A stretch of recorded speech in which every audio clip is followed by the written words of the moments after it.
Brennan's View condos are presented by Irish Realty. Only a few luxury units remain. Tailgate on the Brennan's View's rooftop deck, just steps from Eddy Street Commons and the Notre Dame campus. Take advantage of a $2,500 buyer's upgrade package. Check out brennansview.com or irishrealty.net.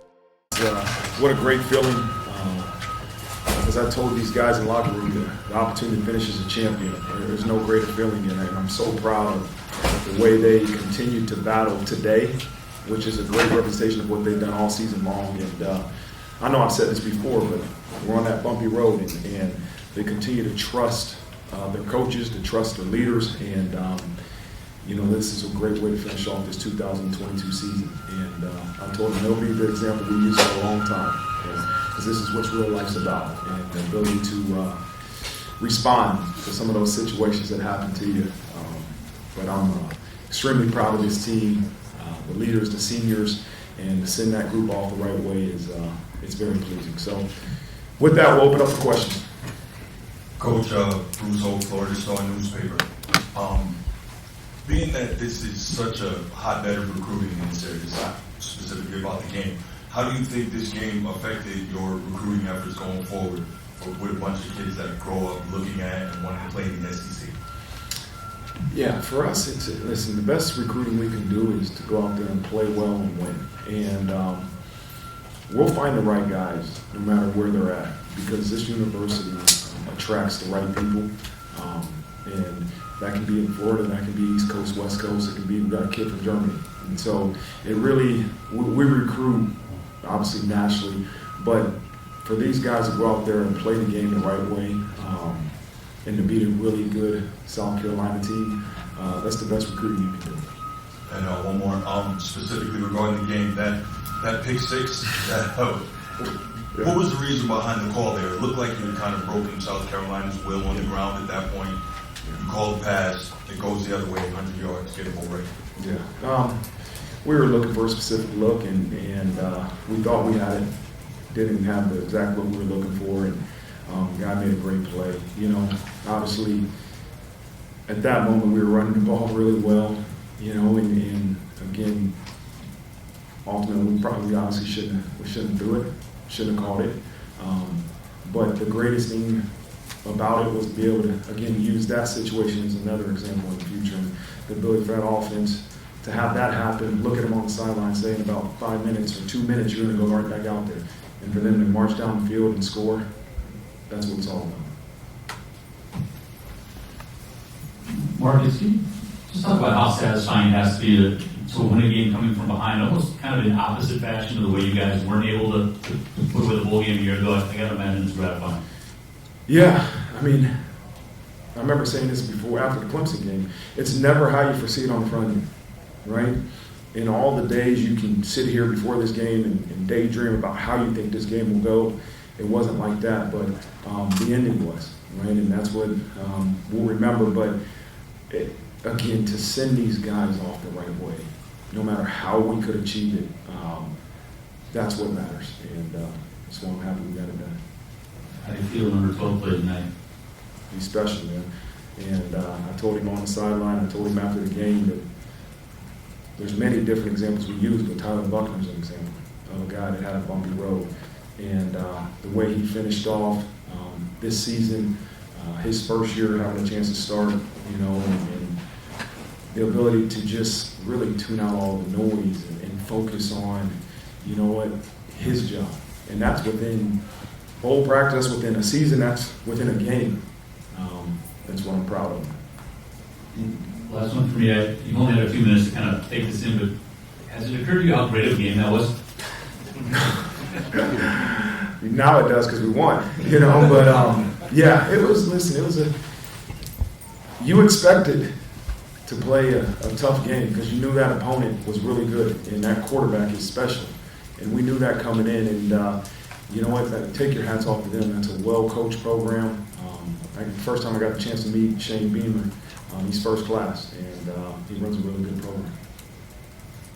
Marcus, we talked to Brian Mason in December. He had mentioned that you're kind of waiting for the right time, and a lot of things have to go right to go call a fake.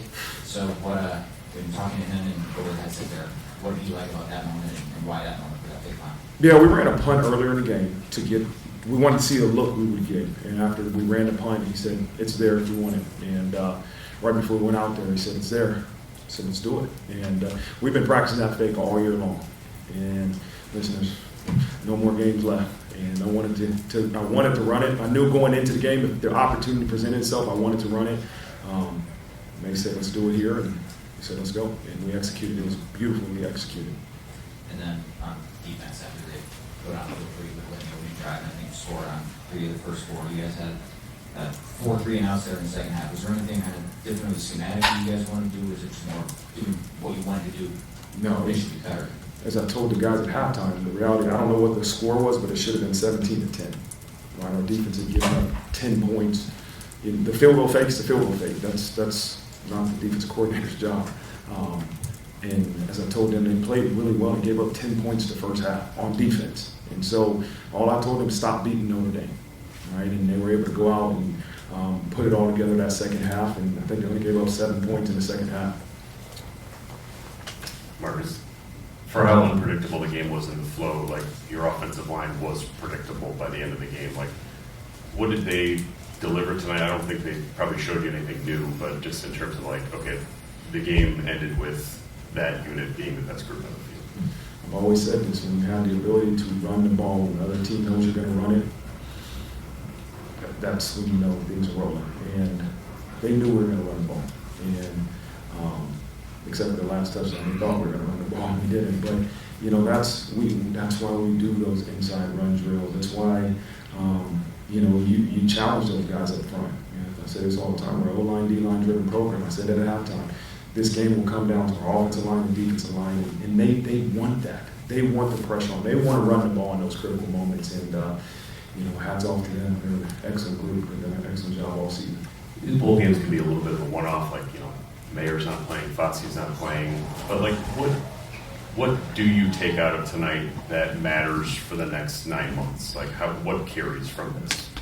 Well, I don't want to take away from how we finish for the seniors. That's the most important thing is now, right? Is right now. Because if you continue to just think about the future, you lose this opportunity to send these guys out the right way. But once you get through that, then you say, okay, let's look at the young guys that have a chance to play. Let's look at the ability to, for about 10 practices, really develop that middle part of your roster. And we didn't get into South Carolina until really 2 practices before we came down here. And so the ability to really improve your roster, those guys that are coming back next year, and the ability to send these guys out the right way, that's the beauty of the bowl game. Go ahead, Tim. Coach, to your left. Braden Lindsey had a couple chances this season, some misconnections, and a big game today. Not only the 4th down fake punt, but also the deep ball from Tyler and a key 3rd down. Can you discuss kind of his journey sticking with it? I'm sure he's had some frustrations this season where he had some big play opportunities. Yeah, I remember saying it after the Navy game when he had that big catch for a touchdown. And you know what? You don't know when your number is going to be called. And for a guy like Braden, just continue to do his job and run as hard as he can and run his routes to perfection. And that's an unselfish position, and it's just great to see him get the opportunity to go make a play and make a play. And Mitchell Evans today, the throwback, it looked as if Jaden Thomas might have been open on that play either, but the patience for Tyler to wait, was that something that you knew was going to break open? Because it looked like he actually had a shot for the first one, but the second pass to Evans was obviously wide open for the score. Yeah, that was meant for Mitch, the wide, and it unfolded beautifully, and I think it's a credit to how we were running the ball, and run the ball in that short yardage situation, be able to leak Mitch out. It's a tough play versus defense, especially when you're able to run the ball, but it was a great execution by these guys. Coach, you're going all the way to the right. Last one for Coach. Okay. Your offensive line obviously took over and you like to milk the clock. You've done that this year, but did you feel, I wonder what some of your conversations with Coach Reese were in the second half about remaining aggressive and having to be aggressive because you knew Spencer Rattler was on the other side? Yeah, that played into a lot of my thoughts. And I think early in the game, I was probably a little bit more vocal on running the ball. But in the second half, I want to be aggressive. Let's not be cautious. Let's be smart, but be aggressive. And then, again, the interception, that was a chance to the ability for us to be aggressive, but it also wasn't smart, you know. So we can't play keep away. I sit there and I challenge these guys every day to be relentless and aggressive and go after them and let loose. And you know, with 8 minutes on the clock, I can't sit there and say, okay, let's play keep away. And I wanted them to be aggressive. And other than the one interception, they did a really good job. Obviously, you knew about their punter's ability to throw the football, but I'm sure you didn't see the look you got there. Did you think about calling a timeout, or did you try to? No, because the communication was, do we have everybody covered? Yep, because we've repped so many different fakes on field goal and punt. It was just a miscommunication, and you know, and that's we're good. Do we need to call a timeout? No, we're good. We got everybody covered. It was miscommunication between two guys. And anytime you got two guys covering one guy, maybe somebody's open.